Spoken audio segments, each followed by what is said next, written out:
अस्सलाम वालेकुम नाज़रीन, आज का सच के साथ मैं हूं नदीम हुसैन।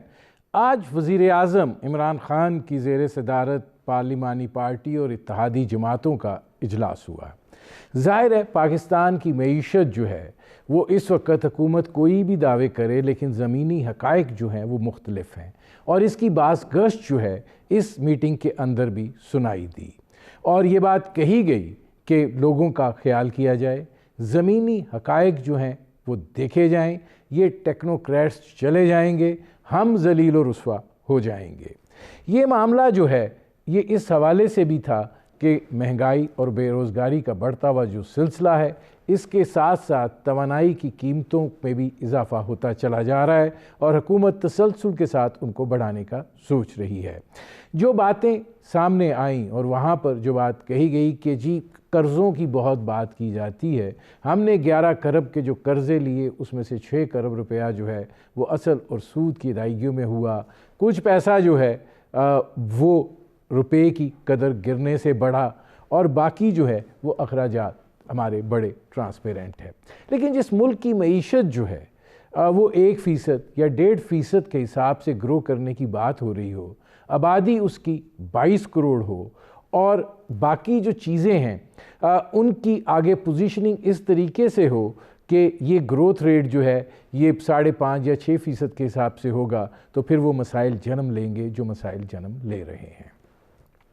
हुकूमत का ये भी मौक़िफ़ है कि जितने भी मुआशी इशारे हैं वो मुस्बत हैं और इस बात का इजहार कर रहे हैं कि पाकिस्तान की मईशत जो है वो इस्तेकाम की जानिब गामज़न है।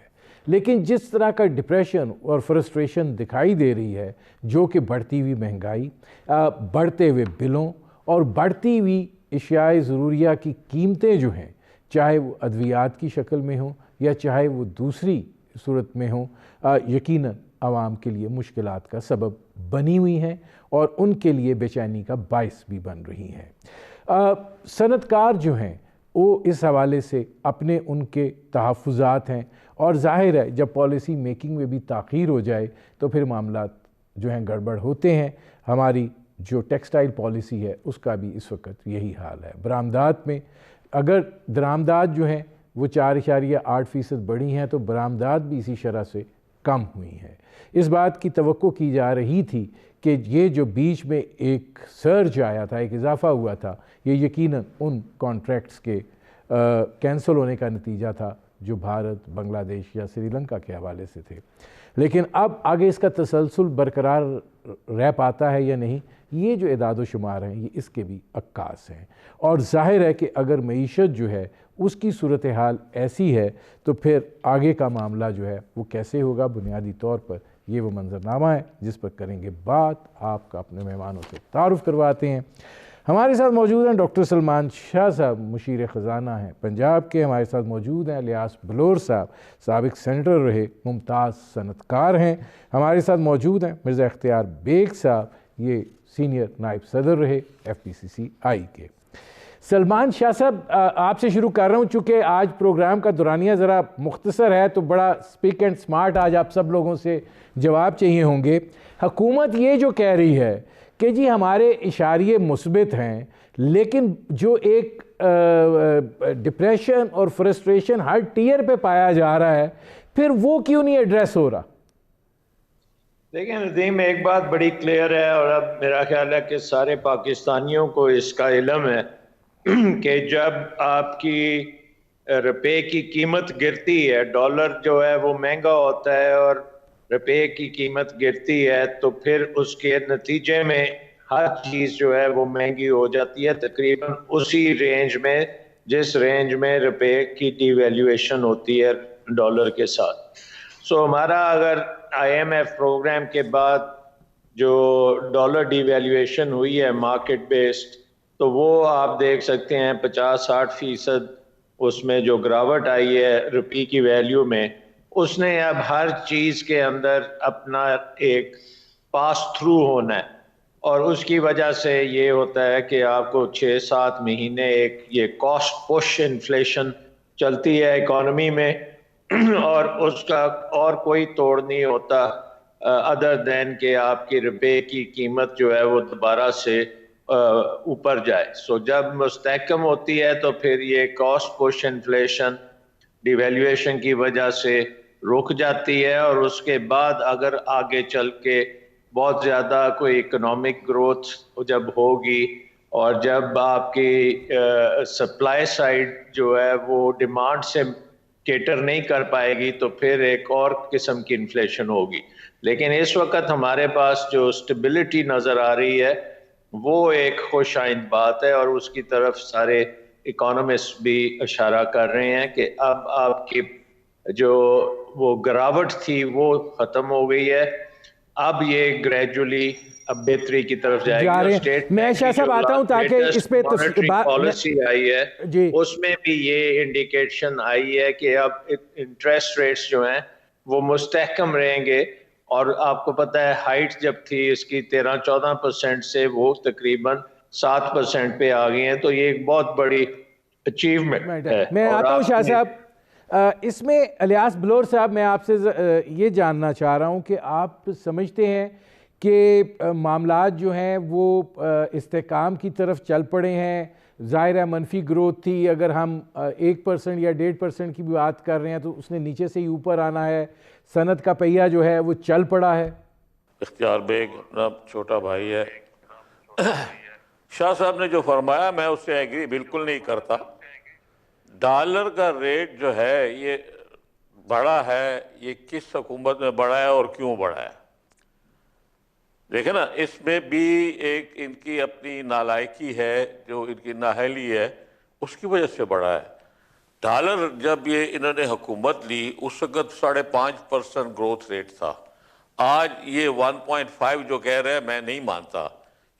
इंडिकेटर जो है वो जो पिछले महीने में ठीक थे, पॉजिटिव थे, इस महीने में नेगेटिव हो गए हैं। आपकी लार्ज स्केल इंडस्ट्री ठीक है, पॉजिटिव जा रही है। पाकिस्तान में कितनी लार्ज स्केल इंडस्ट्री है? स्मॉल एंड मीडियम इंडस्ट्री जब तक चलेगी नहीं, जब तक स्मॉल एंड SME नहीं ग्रोथ करेगी, पाकिस्तान की इकानमी ग्रोथ नहीं कर सकती। आपको 20 बिलियन अगर भेजा गया है बाहर के पाकिस्तानियों ने, वो उनकी मेहरबानी, मेहनत करते हैं, मजदूरी करते हैं, उधर से रेमिटेंस करते हैं। लेकिन इस वक्त जो पिछली दफ़ा नेगेटिव, इस आपके पास टोटली सरमाया इस वक्त कितना डॉलर है? आपके पास 13 बिलियन डॉलर है। 9 बिलियन डॉलर तो आपकी सिर्फ तेल की और एडिबल ऑयल की इंपोर्ट है। तो आप एक महीने की इंपोर्ट के मुताबिक, 2 महीने की इंपोर्ट के मुताबिक आपके पास डॉलर नहीं है। आप जो मर्जी बातें करें खान साहब तो इलेक्शन प्राइम मिनिस्टर बनने से पहले बड़ी बड़ी बातें कर रहे थे कि अमेरिका से डॉलर आएंगे और पाकिस्तानी ये करेंगे, पाकिस्तानी, किसी ने कुछ भी नहीं किया। ये बातें सारी अभी भी जो शाह साहब फरमा रहे हैं मैं बिल्कुल एग्री नहीं करता। जब तक आपकी स्मॉल एंड मीडियम इंडस्ट्री जब तक वो पॉजिटिव नहीं जाएगी उस वक्त तक पाकिस्तान की इकानमी ग्रोथ नहीं करेगी। मैं आता हूं इलियास बलोर साहब, मैं आता हूं। इस वक्त देखिए, इस महीने जो है आप डिफिसिट में जा रहे हैं। आपकी जो एग्रीकल्चर है वो डिफिसिट में है। आपका क्या चीज आप पॉजिटिव जा रहे हैं? मैं इलियास बलोर साहब आता हूं जी, इलियास बलोर साहब मैं आता हूं। इसमें मिर्ज़ा इख्तियार बेग साहब एक और चीज़ की भी निशानदेही यहाँ पर ज़रूरी है, क्योंकि टेक्सटाइल सेक्टर जो है उसका एक रोल है। अब टेक्सटाइल पॉलिसी जो है वो आनी थी। रज़ाक दाऊद साहब भी बड़ी मायूसी का इजहार कर रहे हैं। क्या आपको मसला क्या नज़र आता है, पेचीदगी क्या है कि क्यों नहीं ये हो पाई? ये बहुत अच्छा सवाल है और मैं उसमें आपको फैक्चुअल पोजीशन बतलाने की कोशिश करूँगा। पहली चीज़ तो यह है कि प्राइम मिनिस्टर ने एक्सपोर्ट को बूस्ट करने के लिए और बिलखुसूस टेक्सटाइल की एक्सपोर्ट को बढ़ाने के लिए उन्होंने टेक्सटाइल पॉलिसी 2020 से 2025 जो है उसके लिए एज ए फॉर्मल अप्रूवल दी थी, लेकिन इनफॉर्मल अप्रूवल दी थी। अभी उनकी अपनी कैबिनेट में इसमें इतना तजाद है कि वो इसको ब्लॉक कर रहे हैं, वो इसको रोक रहे हैं, वो इसको ECC में नहीं आने दे रहे हैं, वो कैबिनेट में नहीं आने दे रहे हैं। हालांकि ये किसी एक शख्स का फ़ायदा नहीं है, ये मुल्क का सबसे बड़े सेक्टर जो 60% टोटल एक्सपोर्ट को कैटर करता है, जो 40% जॉब्स फराहम करता है, ये उस सेक्टर के रिवाइवल की बात है जिसमें अच्छे इशारे आ रहे हैं। बांग्लादेश और इंडिया के जो ऑर्डर कैंसिल हुए हैं वो हमारी तरफ आए, उनसे हमारा एक्सपोर्ट्स में इजाफा हुआ है। तो ये बड़ी अफसोस की बात है। अब उसमें मैं फिगर दूंगा, इस टेक्सटाइल पॉलिसी में RLNG का गैस $6.5 पर MMBTU तजवीज़ किया गया था, जिससे 111 बिलियन की कॉस्ट आएगी हुकूमती ख़जाने पे। पावर का 7.5 सेंट्स पर किलोवाट का आता, उसे 123 बिलियन की आएगी। डोमेस्टिक गैस की कीमत उन्होंने तय करी थी इसकी 786 MMBTU। DLTL जो ड्यूटी ड्रॉबैक के हैं, लोकल टैक्सेस, उसका रिफंड है जो 420 बिलियन। और लॉन्ग टर्म फाइनेंसिंग के लिए 5% मार्कअप पे जो फाइनेंसिंग कंसेशनल दी थी उस पे 109 बिलियन का असर है। और लास्ट है एक्सपोर्ट रिफाइनेंसिंग, 3% पे 75 अरब का कौमी ख़जाने पे बोझ है। टोटल मिला के ये 6 चीज़ें 838 अरब रुपए का 5 साल में इम्पैक्ट डाल रही हैं। लेकिन आप ये देखें कितनी ताज्जुब की बात है कि उनकी अपनी कैबिनेट में कुछ सीनियर मिनिस्टर्स नहीं चाहते कि बिजली के रेट जो हैं वो फिक्स किए जाएं एक्सपोर्ट ओरिएंटेड इंडस्ट्रीज़ के लिए, बिलखुसूस टेक्सटाइल के लिए। गैस के रेट नहीं तय हों, डोमेस्टिक गैस, RLNG। तो आप जब तक ये चीज़ें नहीं करेंगी आप कॉस्टिंग कर नहीं सकते, हम अपनी पोजीशन नहीं ले सकते, हम एक्सपोर्ट ऑर्डर नहीं पकड़ सकते। और ये चीज़ें शेकी करेंगे सरमायाकार को जो एक्सपेंशन करना चाहता है मशीनरीज वगैरह मंगा के, कि आपके हुकूमत के अपने जो वज़रा हैं वो प्राइम मिनिस्टर की सिमत में नहीं देख रहे हैं, बल्कि वो इसको ब्लॉक कर रहे हैं, इसको होल्ड कर रहे हैं, जो बड़ी मायूस कुन बात है। तो मैं मुझे एक ब्रेक लेना पड़ रहा है। नाज़रीन, हमारी गुफ्तगू जारी है, एक मुख्तसर से कमर्शियल ब्रेक का वक्त हुआ है, मिलते हैं इस वक्फे के बाद।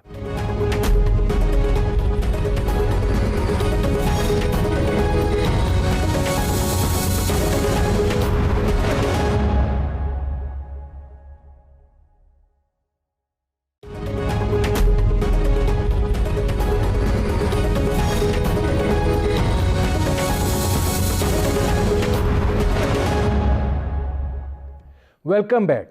सलमान साहब, मैं आपसे ज़रा इस पॉलिसी इशू पे बात करके फिर बेग साहब की तरफ जाना चाहूँगा। ये फरमाइएगा कि ज़ाहिर है टेक्सटाइल इंडस्ट्री का मामला ऐसा है कि जब तक आप डाइवर्सिफाई नहीं करते तब तक आपको इन्हिसार इसी पे करना है।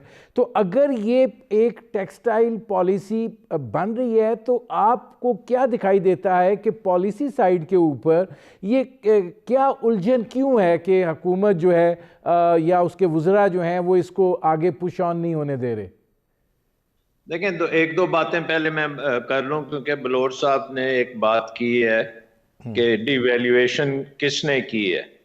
डिवैल्यूएशन हमें पता है कि जब आपका खसारा जो था, तजारती खसारा जो था, वही $40 अरब का था, और आपका करंट अकाउंट खसारा जो है वो $20 अरब का था, और आपने कर्जों जो बैरून मुल्क कर्ज वापस करने थे एक साल में वो $10 अरब थे। तो आपके पास डॉलर्स है ही नहीं थे। अगर आपके पास डॉलर्स नहीं है तो आप रुपए की कीमत आपके सामने है कि वो मेंटेन नहीं हो सकती। और जब ऐसी सिचुएशन होती है तो इसको बैंकरप्सी कहते हैं। और बैंकरप्सी जब होती है तो आपको IMF में जाना लाजमी होता है, नहीं तो उसके अगर आप वो नहीं करेंगे तो फिर उससे भी बहुत बड़ा नुकसान होता है। सो पहली बात तो ये है कि जो आपके खसारे थे, बड़े बड़े तजारती खसारे, और जो आपने फॉरेन बोरोइंग की हुई थी पिछले 10 सालों में, उसका ये नतीजा निकला कि आपका रुपया जो है वो क्रैश किया। दूसरी बात ये है कि जो टेक्सटाइल इंडस्ट्री है इस वक्त फैसलाबाद में, उसको एक बड़ी अच्छी बूस्ट मिली है। उसकी प्राइसेस जो हैं, एनर्जी प्राइसेस काबू में है, सारी 100% कैपेसिटी पे इस वक्त काम वहाँ पे हो रहा है और एक्सपेंशन की तरफ वो जा रहे हैं। स्टेट बैंक की जो टर्फ की फाइनेंसिंग है वो भी पूरी भर गई है, इस्तेमाल हो गई है, और स्टेट बैंक उसको अब एक्सटेंड करने को जा रहा है। सो आई थिंक इस वक्त जो एक्सपोर्ट सेक्टर है, क्योंकि उसकी कंपेटिटिवनेस बहुत बेहतर हो गई है, उसने खासे मार्केट शेयर हासिल कर रहा है और वो करता चला जाएगा। अब मसला सारा जो इस वक्त है वो है आपके एनर्जी सेक्टर में, क्योंकि एनर्जी सेक्टर जो है वो इतनी बुरी तरह मुतासर हुआ है। बड़े महंगी बिजली बनती है, नंबर वन। नंबर दो, आप तमाम चीज़ें जो हैं एनर्जी सेक्टर में वो इम्पोर्टेड हैं जिसमें तेल हो, कोला हो, एलएनजी हो, सारा कुछ इम्पोर्ट होता है। और वो इम्पोर्टेड जो है जब कन्वर्जन होती है पाक रुपीस में, वो बहुत महंगी बन जाती है। उसके साथ साथ एनर्जी सेक्टर में बेशुमार चोरी है, और उस चोरी को कंट्रोल करने के लिए बहुत बड़ी इन्वेस्टमेंट चाहिए। ना ट्रांसमिशन में इन्वेस्टमेंट हुई है, ना डिस्ट्रीब्यूशन में इन्वेस्टमेंट हुई है, और इसके लिए बड़ी मेजर आपको इन्वेस्टमेंट करने की ज़रूरत है।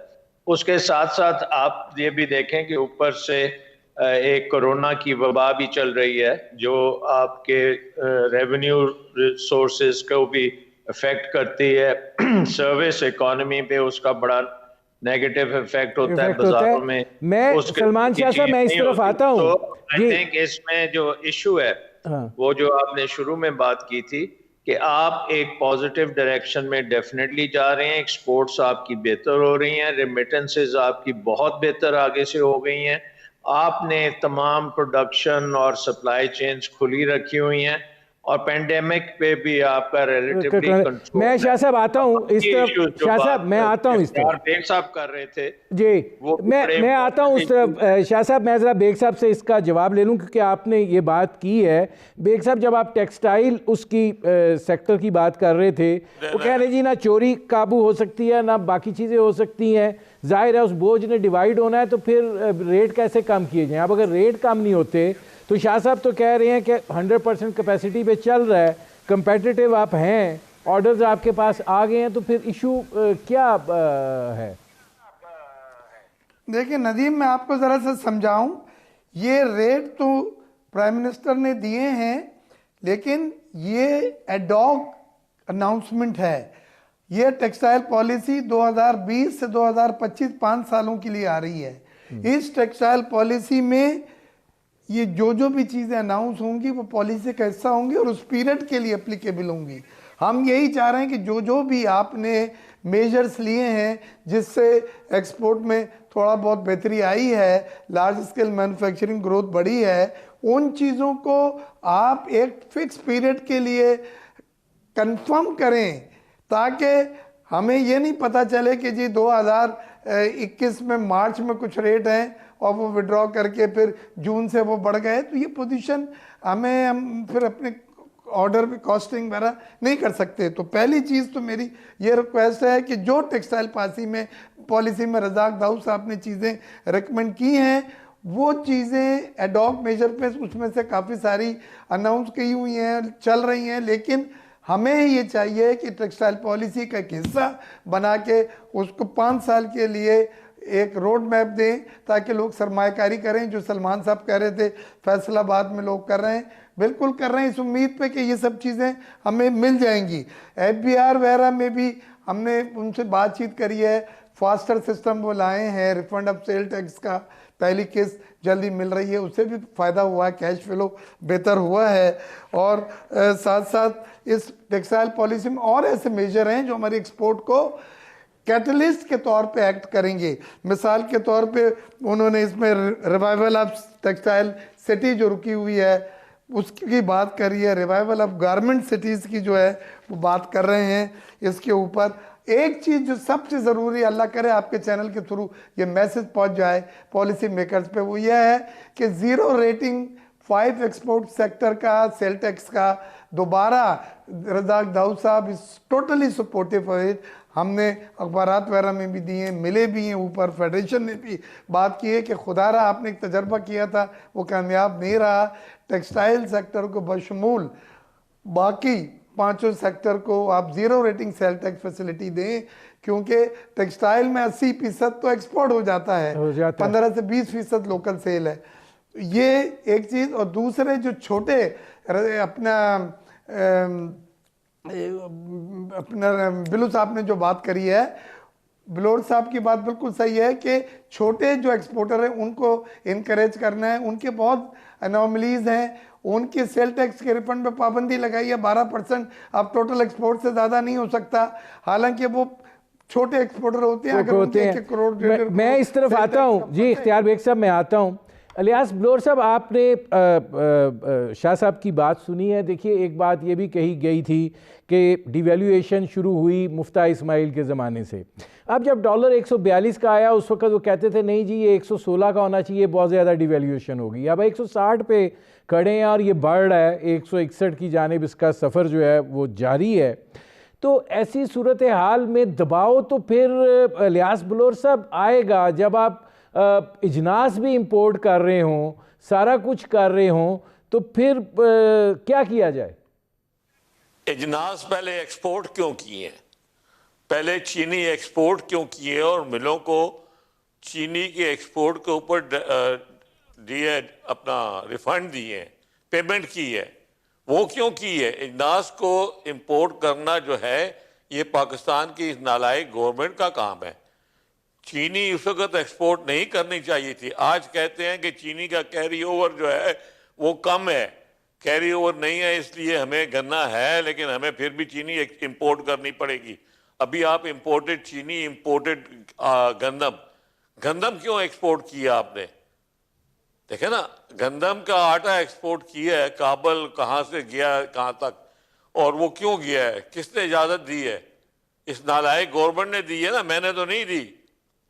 हम तो अगर सेनेट में रिटायर हैं 21 साल के बाद, हम भी सेनेट में होते तो हम ये रोकते इस चीज़ को। अब बैठे हुए लोग हैं वो तो मतलब है उनको शायद इसका इल्म नहीं था कि जो एक्सपोर्ट हो रही है क्यों हो रही है। बात सीधी सी है, आज भी इस मुल्क में जो इस एग्रीकल्चर है वो डेफिसिट में जा रहा है। आपके पास जो लोग पहले जो जब पीपल पार्टी की गवर्नमेंट ख़त्म हुई थी 480 डेफिसिट था इलेक्ट्रिसिटी का कर रहे थे। फिर जब मुस्लिम लीग की गवर्नमेंट चलती हुई तो 9 बिलियन थे, अभी इन्होंने 20 बिलियन इनके ऊपर चढ़ गया है। ये सिर्फ अपनी चोरी नहीं बचा सकते, जो शाह साहब खुद भी कह चुके हैं कि इसकी चोरी नहीं बच सकती। नदीम साहब जो हैं, एक नदीम साहब आपके हम नाम जो हैं, उन्होंने वक्त पे टेंडर नहीं दिए और जिसकी वजह से कास्ट ज़्यादा बढ़ रही है इलेक्ट्रिसिटी की। इलेक्ट्रिसिटी जो 5 इनकी हुकूमत आई है 5 रुपए यूनिट बढ़ चुकी है आज तक। तो मैं ये समझता हूँ कि इन्हें कोई जो नदीम साहब बैठे हुए हैं वहाँ अपना नदीम बाबर में सुई गैस और ओगरा में, उनको नदीम बेग नाम है, क्या नाम है? नदीम बाबर। नदीम बाबर। तो उन साहब ने, नदीम साहब ने जो वक्त पे अगर वक्त पे टेंडर देते, टेंडर ले लेते, इंडिया ने 3/4 ऑफ देयर कंजम्पशन उन्होंने ले लिए थे सस्ते रेटों में।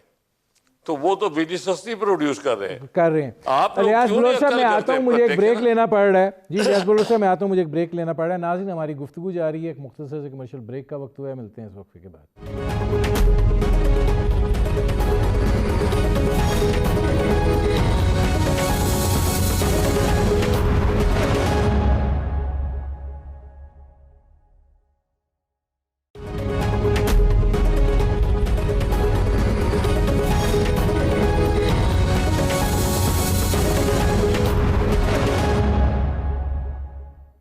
Welcome back.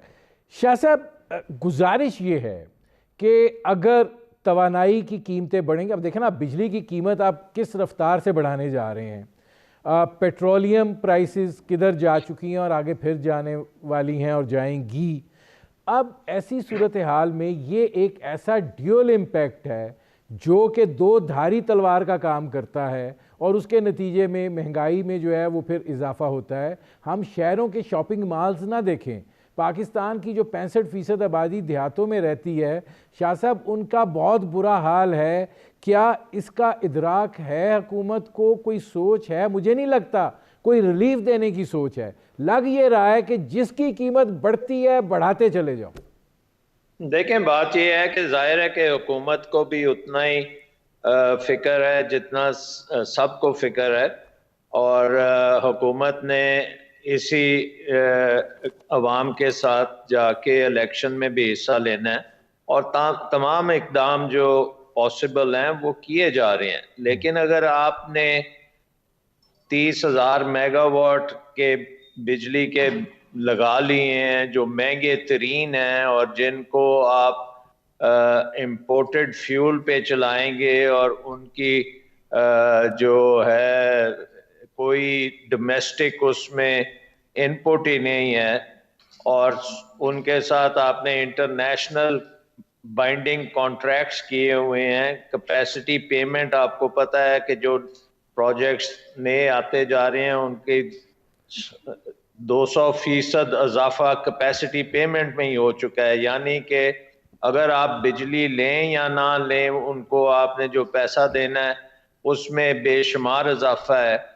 तो हमें तो एक गलत फ्यूल साइकिल में फंसा के गवर्नमेंट चली गई है ना पिछली।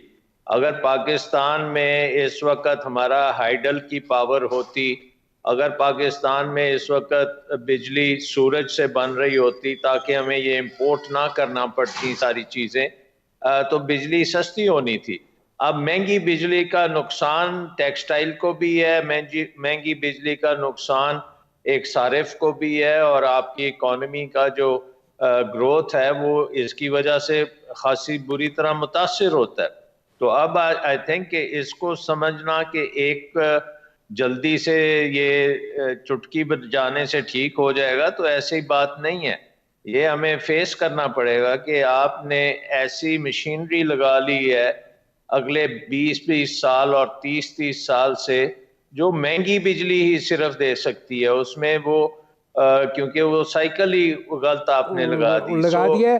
शाह साहब मैं आता हूँ क्योंकि आपने ये जो बात की है, शाह साहब मैं आता हूँ, आपकी एक किस्म की परमानेंट प्रॉब्लम्स हैं और बन गई है जो है हाँ। इनको रिप्लेस करेंगे तो आप फिर ये सॉल्यूशंस की तरफ हम जाना शुरू होंगे। और उसके लिए सोलराइजेशन जब तक मुकम्मल नहीं होती, और वो भी मुकम्मल अगले 10 साल लगेंगे उसको मुकम्मल करने में, तो ये बिजली का जो मसला है ये आपके साथ चलता चला जाएगा। शाह साहब मैं आता हूँ, शाह साहब मैं आता हूँ जी। इख्तियार बेग साहब, अब ये फरमाइएगा कि शाह साहब तो कह रहे हैं ये मसला चलता रहेगा, अगले 10 साल भी चलेगा। देखें ये मसला सिर्फ बिजली का नहीं है, ये मसला गैस का भी है, ये मसला जो हम दरामद कर रहे हैं LNG उसका भी है। अब ऐसी सूरत हाल में अगर सनत नहीं चलेगी, प्राइवेट सेक्टर एक्सपैंड नहीं करेगा, जॉब क्रिएशन नहीं होगी, ग्रोथ किधर से आएगी? देखिए आपने बड़ा अच्छा सवाल है। इस वक्त दो चीज़ें ऐसी हैं जो बम की तरह हम गोद में लिए बैठे हैं हमारी हुकूमत। पहला सर्कुलर डेट है जो 2400 बिलियन तक पहुंच चुका है, और उसमें जो अभी जैसे सलमान शाह साहब ने कहा यही सब चीज़ें हैं जिसमें कैपेसिटी की पेमेंट है, ओवर इनवाइसिंग है, उसमें एक्सपेंसिव फ्यूल्स हैं, इंपोर्टेड फ्यूल्स हैं। तो ये सब चीज़ें रिवाइज एग्रीमेंट ये लोग कर रहे हैं उन्होंने IPPs के साथ, कुछ ने उसमें कैपेसिटी सरचार्ज पे कंप्रोमाइज़ किया है। डॉलर्स में जो पेमेंट हो रही थी उससे भी विड्रॉ हुए हैं, रुपये में पेमेंट हो या डॉलर फिक्स करा है 148 पे। लेकिन इससे फ़ायदा ज़रूर होगा बशर्ते कि इन IPPs को जितने भी हैं जो इस पीरियड में लगे, और जहाँ पे ये फाइंड हुआ है कि उन्होंने अपना प्रॉफिट 17% के बजाय 50 और 60% कमा रहे हैं, उनको रिव्यू किया जाए और सख्ती से रिव्यू किया जाए, क्योंकि ये मेक इट या ब्रेक इट है। ये मुल्क के इख्तियार बेग साहब मेरे पास 1 मिनट रह गया है जी। इख्तियार बेग साहब मेरे पास सिर्फ अब 1 मिनट रह गया। इलियास बलोच साहब ये आखिरी मिनट आपको दे रहा हूँ। आपने स्मॉल एंड मीडियम इंडस्ट्री की बात की, ऐसी सूरत हाल में वो कैसे उठ सकती है? देखिए स्मॉल एंड मीडियम इंडस्ट्री जो प्राइसेस जो चल रही है इस वक्त, जो बिजली की प्राइसेस है, दूसरी चीज़ों की प्राइसेस है, स्मॉल एंड मीडियम इंडस्ट्री नहीं चल सकती। जो इंडस्ट्री जब तक स्मॉल एंड मीडियम नहीं उठेगी उस वक्त तक आपकी इकॉनमी नहीं उठती। ये लार्ज स्केल इंडस्ट्री है कितनी, आप एक्सपोर्ट के ऊपर जो बात कर रहे हैं ठीक है, इसमें कोई शक नहीं है, लेकिन सबसे बड़ी बात है कि आपकी नालायकी ये है कि आपने अगर इंपोर्टेड अपना LNG वक्त पे ख़रीदते, जिस तरह इंडिया ने एक वक्त पे उसने 2/3 of the consumption of the year उन्होंने बाई कर लिया है, आपने क्यों नहीं बाई किया? आपने टेंडर ही नहीं दिए। ठीक है। नजीम बाबर साहब जो थे उसको अलियास बलोर साहब, मेरा अलियास बलोर साहब, मेरे प्रोग्राम का वक्त ख़त्म हो रहा है, ये आगे भी बात हो सकती थी। नाज़रीन, आपने हमारे शुरका की गुफ्तगू सुनी, बहुत शुक्रिया डॉक्टर सलमान शाह साहब, बहुत शुक्रिया मिर्ज़ा इख्तियार बेग साहब, बहुत शुक्रिया अलियास बलोर साहब। अब तक के लिए इतना ही, इजाज़त दीजिए, अल्लाह हाफ़िज़।